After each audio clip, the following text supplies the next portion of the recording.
తిరుమల తిరుపతి దేవస్థానం మాజీ చైర్మన్ ప్రముఖ పారిశ్రామికవేత్త డీకే ఆదికేశవ నాయుడు అనారోగ్యంతో బెంగళూరులో కన్నుమూశారు. ఆదికేశవ మృతికి ముఖ్యమంత్రి కిరణ్ కుమార్ రెడ్డి, ప్రతిపక్ష నేత చంద్రబాబు సహా ప్రముఖులు సంతాపం తెలిపారు. కొంతకాలంగా హృద్రోగ సమస్యతో బాధపడుతున్న టీటీడీ మాజీ చైర్మన్ ఆదికేశవ నాయుడు బుధవారం కన్నుమూశారు. వారం రోజుల క్రితం తీవ్ర అనారోగ్యం పాలైన ఆయనకు ఈ నెల 21న బైపాస్ సర్జరీ చేశారు.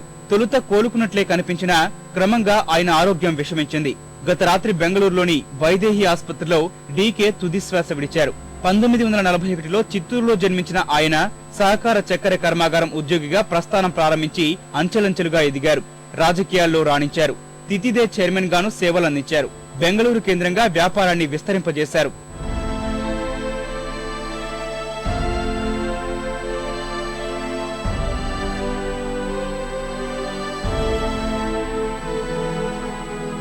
తిరుమలేశుని అత్యంత భక్తితో కొలిచే ఆదికేశవులు దేవస్థానం చైర్మన్ గా ఉన్న కాలంలో స్వామివారి ఆలయం మొత్తానికి బంగారు తాపడం చేయించాలని నిర్ణయించారు.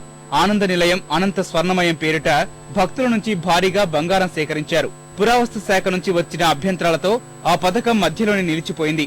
ఎప్పుడు తిరుమల వచ్చినా ఆనంద నిలయాన్ని అనంత స్వర్ణమయం చేస్తారని చెప్పేవారు.